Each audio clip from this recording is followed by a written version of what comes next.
Hello everyone, आज हम modern periodic table के बारे में जानेंगे। जो डिफरेंट ट्रेंड्स और डिफरेंट प्रॉपर्टीज़ हैं जिनके बेसिस पे इनको अरेंज किया गया, उनके बारे में भी कंपैरिजन करेंगे। तो सबसे पहले अगर हम मॉडर्न पीरियोडिक टेबल की बात करें, डॉबिनियर, न्यूलैंड और मेंडलीव के बाद ये चौथी टाइप की ऐसी टेबल है जो कि सबसे ज़्यादा एडवांस है, जिसमें कम से कम लिमिटेशन देखने को मिली। तो शुरू करते हैं। तो जितनी भी पहले पीरियोडिक टेबल थी, डॉबिनियर की, न्यूलैंड की, मेंडलीव की, उन्होंने जो फंडामेंटल प्रॉपर्टी को चूज किया कि कैसे एलिमेंट्स को अरेंज किया जाए, वो थी increasing order of the atomic masses. और जिस वजह से काफ़ी ज़्यादा दिक्कतें आई, ड्रॉबैक्स काफ़ी सारे थे, काफ़ी सारे एलिमेंट्स की पोजीशंस में काफ़ी दिक्कत थी, किसी की प्रॉपर्टी मैच नहीं कर रही थी। तो इस वजह से काफ़ी ज़्यादा उलझन में थे साइंटिस्ट की ऐसी कौन सी प्रॉपर्टी अब हम चूज़ करें ताकि हम एलिमेंट्स को अरेंज कर सकें, ताकि कम से कम ड्रॉबैक्स हमें देखने को मिले और इन एलिमेंट्स की स्टडी भी अच्छे से हो पाए। तो मॉडर्न पीरियोडिक टेबल, इसमें अगर हम बात करें, जो फंडामेंटल प्रॉपर्टी जिसको चूज किया गया एलिमेंट्स को अरेंज करने के लिए, वो चूज किया एटॉमिक नंबर्स।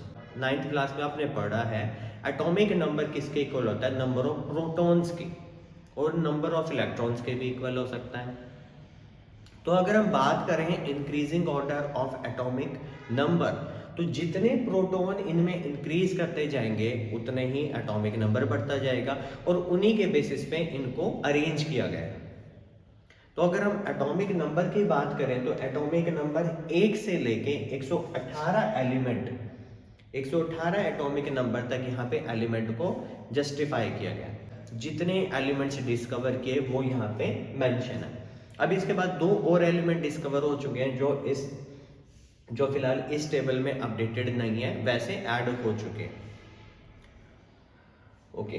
तो अगर हम बात करें increasing order of atomic number, तो आप देख सकते हैं हाइड्रोजन से शुरुआत होके लास्ट में जो 118 एलिमेंट है, वहां से आपको increasing order of atomic number ही देखने को मिलेगा, और इसमें कोई एक्सेप्शन नहीं है एटॉमिक नंबर से रिलेटेड। हमने फंडामेंटल प्रॉपर्टी की बात कर ली कि एटॉमिक नंबर है, और यहाँ जब एटॉमिक नंबर को बेस लेके इनको अरेंज किया गया है, तो हमने देखा कि एटॉमिक मासेस भी अच्छे से प्रॉपरली अरेंज हुए हैं। ऐसा इसमें कोई भी एलिमेंट ऐसा नहीं है जिसका मास ज़्यादा था उसको पहले रखा गया। तो ये सारी दिक्कतें जो न्यूलैंड्स में और मेंडलीव में आ रही थी कि हायर एटॉमिक मासेस को पहले रख दिया गया था, तो वो दिक्कत इसमें बिल्कुल ख़त्म हो गई।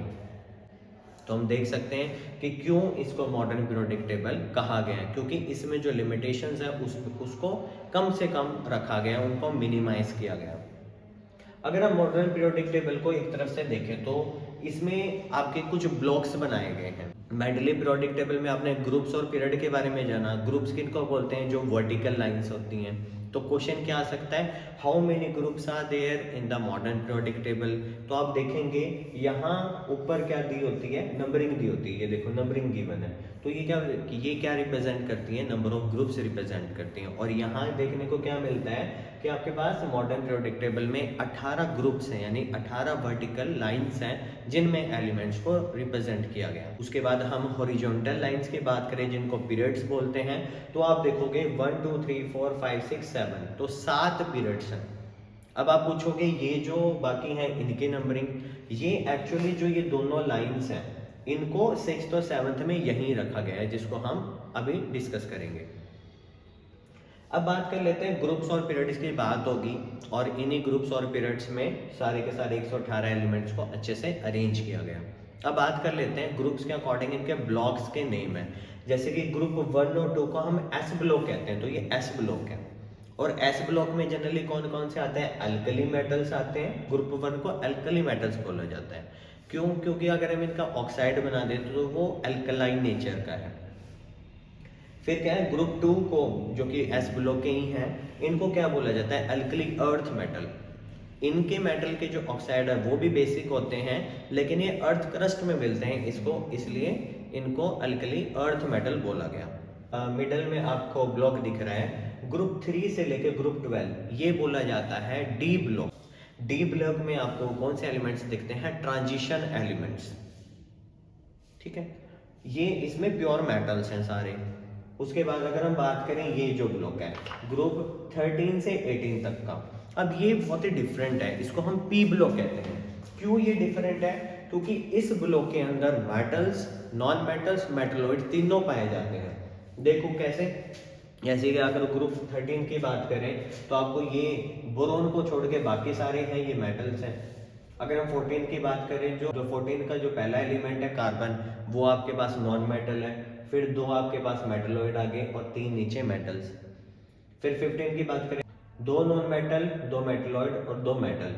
फिर आपके पास 3 नॉन मेटल्स, फिर 2 मेटलॉइड, फिर 1 मेटल।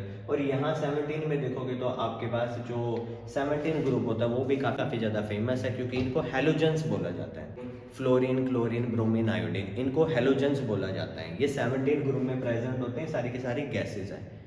उसके बाद हम बात करें जो 18 है, 18 जो ग्रुप बनाया गया है वो स्पेशली इनर्ट गैसेस के लिए बनाया गया है, जिसको हम बोलते हैं नोबल गैसेस, जिसमें helium, neon, argon, krypton, xenon और रेडॉन पाए जाते हैं।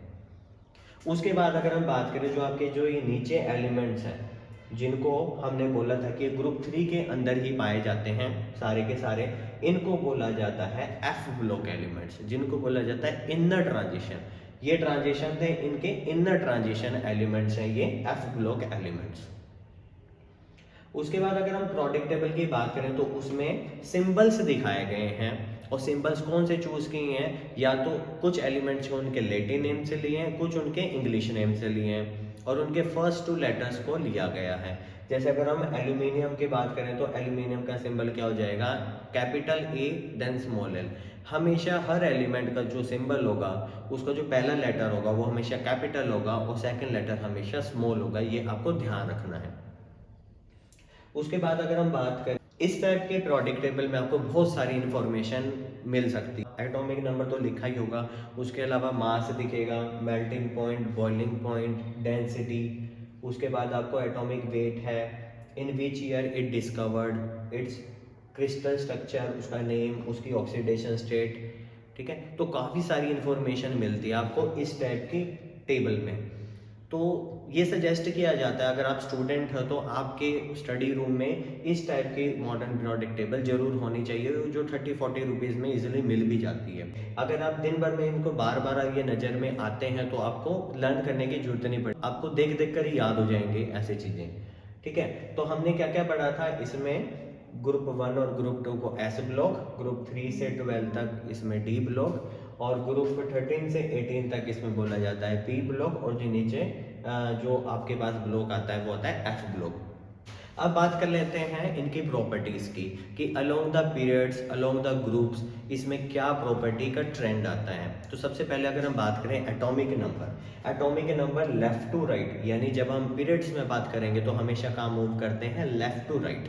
अगर हम ग्रुप्स की बात करें तो हमेशा बोलेंगे टॉप टू बॉटम।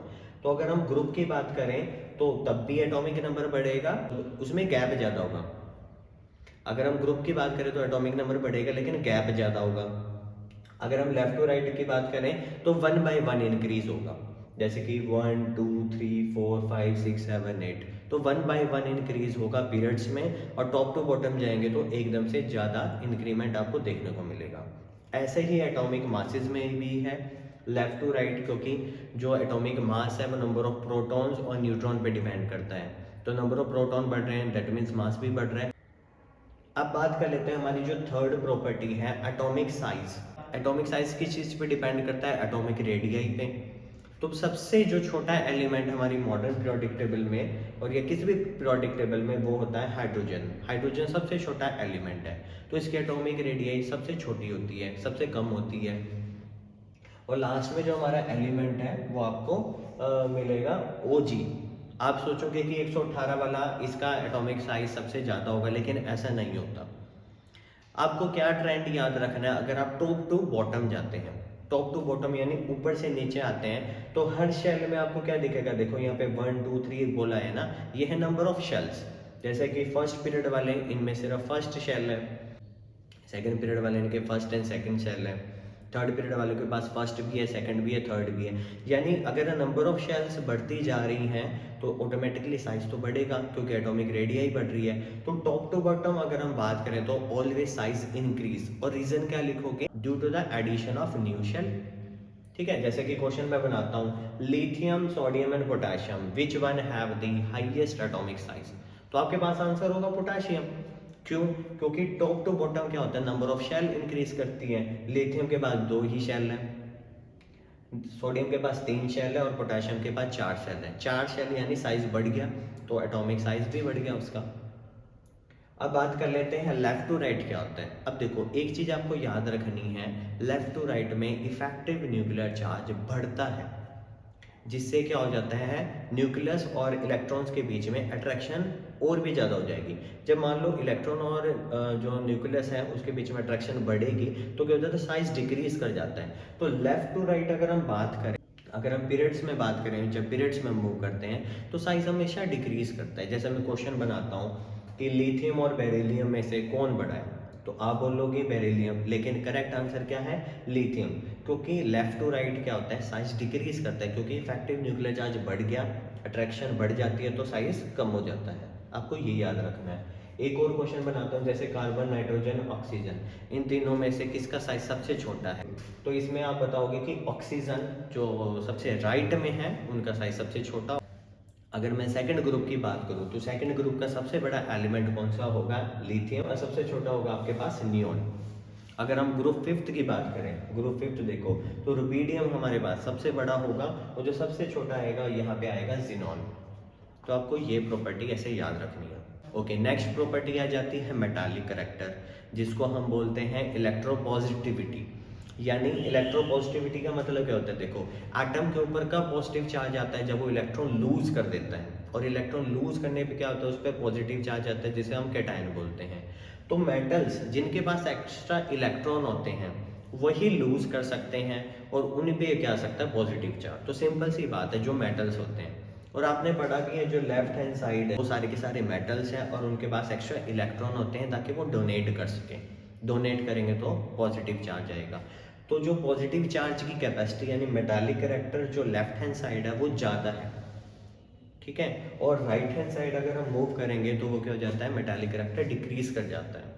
तो अलॉन्ग विद द पीरियड्स की बात करें, अगर आप लेफ्ट टू राइट जाओगे तो मेटालिक कैरेक्टर हमेशा डिक्रीज करेगा। अगर आप टॉप टू बॉटम की बात करोगे तो जो मेटालिक कैरेक्टर है और जो इलेक्ट्रोपॉजिटिविटी है वो इंक्रीज करती है। अब इसका रीजन क्या है, देखो जब टॉप टू बॉटम जाएंगे तो क्या होगा, शेल्स बढ़ेंगी। तो शेल्स बढ़ते हैं, हमें तो लास्ट इलेक्ट्रॉन निकालना होता है। ऐसा तो नहीं होता हम न्यूक्लियस के पास वाले इलेक्ट्रॉन निकालते हैं, हम हमेशा लास्ट वाले इलेक्ट्रॉन्स को ही निकालते हैं जो कि लास्ट शेल में एक्स्ट्रा होते हैं। तो अब अगर साइज बड़ा है तो उनके बीच में अट्रैक्शन कम है न्यूक्लियस से उन इलेक्ट्रॉन्स की, तो उनको इजीली निकाला जा सकता है। इसलिए कहते हैं कि टॉप टू बॉटम अगर किसी एटम का साइज ज़्यादा बड़ा है तो उससे इलेक्ट्रॉन निकालना और भी ज़्यादा ईजी है।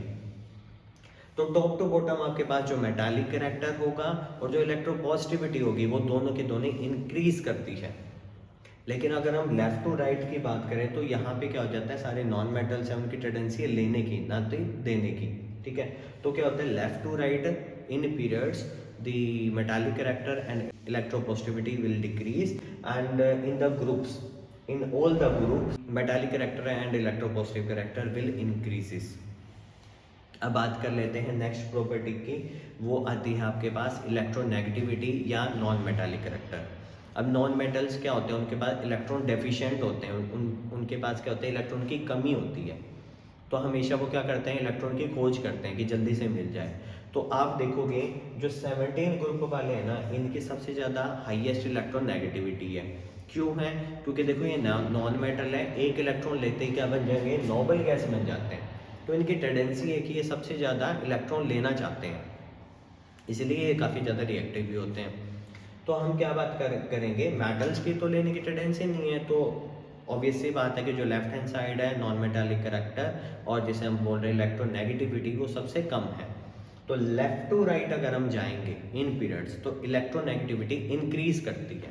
यहाँ इंटरेस्टिंग बात है कि इलेक्ट्रोपॉजिटिविटी और इलेक्ट्रोनेगेटिविटी ये इन्वर्सली प्रोपोर्शनल है। अगर एक किसी चीज़ की ज़्यादा है तो दूसरे की वो क्या होगी, कम होगी। तो हमने क्या बोला, लेफ्ट टू राइट अगर हम पीरियड्स में मूव कर रहे हैं तो इलेक्ट्रोनेगेटिविटी इंक्रीज कर रही है, ठीक है, क्योंकि नॉन मेटल्स हैं यहाँ पे और वहाँ मेटल्स हैं। और टॉप टू बॉटम क्या करेगा, ये डिक्रीज करती है। अगर बड़ा एटम है तो उसकी इलेक्ट्रोनेगेटिविटी कम होती है। जैसे क्वेश्चन बनाता हूँ मैं, फ्लोरीन, क्लोरीन, ब्रोमीन, आयोडीन, इन सब में से कौन सा सबसे ज़्यादा हाईएस्ट इलेक्ट्रोनेगेटिव है? तो करेक्ट आंसर होगा फ्लोरीन, क्योंकि देखो टॉप टू बॉटम क्या करती है, डिक्रीज करती है इलेक्ट्रोनेगेटिविटी, तो फ्लोरीन की सबसे ज़्यादा। अब मैं क्वेश्चन बनाता हूँ, नाइट्रोजन, ऑक्सीजन एंड फ्लोरीन, इन तीनों में से कौन सा ज़्यादा इलेक्ट्रोनेगेटिव है? अब देखो लेफ्ट टू राइट हमने क्या बोला कि इलेक्ट्रोनेगेटिविटी बढ़ती है, नॉन मेटालिक कैरेक्टर बढ़ता है, तो यहाँ पे फ्लोरीन क्या हो जाएगा, सबसे ज़्यादा इलेक्ट्रोनेगेटिव हो जाएगा। अगर हम यहाँ कंपैरिजन करें कि कैल्शियम एंड पोटाशियम में से आपके पास कौन सा ज़्यादा इलेक्ट्रोनेगेटिव होगा, ऑब्वियस सी बात है कि जो लेफ्ट टू राइट अगर हम जाते हैं तो इलेक्ट्रोनेगेटिविटी बढ़ती है, तो यहाँ पे कैल्शियम ज़्यादा इलेक्ट्रोनेगेटिव है और जो पोटाशियम के कंपैरिजन में, और यहाँ पे जो पोटाशियम है वो हाईली इलेक्ट्रोपॉजिटिव है। ओके, तो क्वेश्चन ज़्यादातर इलेक्ट्रोपॉजिटिविटी यानी मेटालिक कैरेक्टर, इलेक्ट्रोनेगेटिविटी यानी नॉन मेटालिक कैरेक्टर से आता है, और टॉप टू बॉटम जो साइज इंक्रीज करता है उसका पूछा जाता है। लेफ्ट टू राइट अगर साइज डिक्रीज करता है उसका रीज़न जो कि हमने बताया, इफेक्टिव न्यूक्लियर चार्ज बढ़ता है, इस वजह से अट्रैक्शन बढ़ जाती है, साइज डिक्रीज कर जाता है, वो पूछा जाता है। हमने S block, P block, D block और एफ ब्लॉक के एलिमेंट्स को अच्छे से देख लिया। और यहाँ पे है ना कुछ एलिमेंट्स के कलर में भी डिफरेंट है, जैसे कि कुछ को ब्लू किया गया है, कुछ को रेड किया गया है, कुछ को ब्लैक, कुछ को ऑरेंज। यहाँ पे जो ब्लैक कलर से लिखे गए हैं वो जनरली क्या है, दे आर सॉलिड। तो आप देखोगे मॉडर्न पीरियोडिक टेबल में ज़्यादातर एलिमेंट्स आपको क्या देखने को मिले, सॉलिड। तो जो मेजॉरिटी है वो सॉलिड क्या है, सॉलिड क्या होते हैं, जनरली मेटल्स। उसके बाद आपको रेड कलर में दिखेगा गैसेस, ठीक है, ये सेकंड नंबर पे आते हैं। उसके बाद आ जाता है ब्लू कलर वाले लिक्विड हैं, जैसे कि आपके पास है सीजियम है, फ्रांशियम है, मरकरी है, ब्रोमीन है, गैलियम है, ठीक है, तो ये आपके पास क्या होंगे, लिक्विड। और उसके बाद जो ऑरेंज आते हैं ये सिंथेटिक एलिमेंट है जिन्हें बनाया गया है, जैसे कि ये वाले, इनको बनाया गया है, तो ये सिंथेटिक एलिमेंट्स हैं। Okay, so I hope you have wonderfully understood the concept of modern periodic table. इससे रिलेटेड कमेंट में आपको एक क्वेश्चन मिलेगा, आप उसका आंसर जरूर दें। इससे रिलेटेड कोई भी डाउट है आपको तो आप कमेंट बॉक्स में पूछ सकते हैं।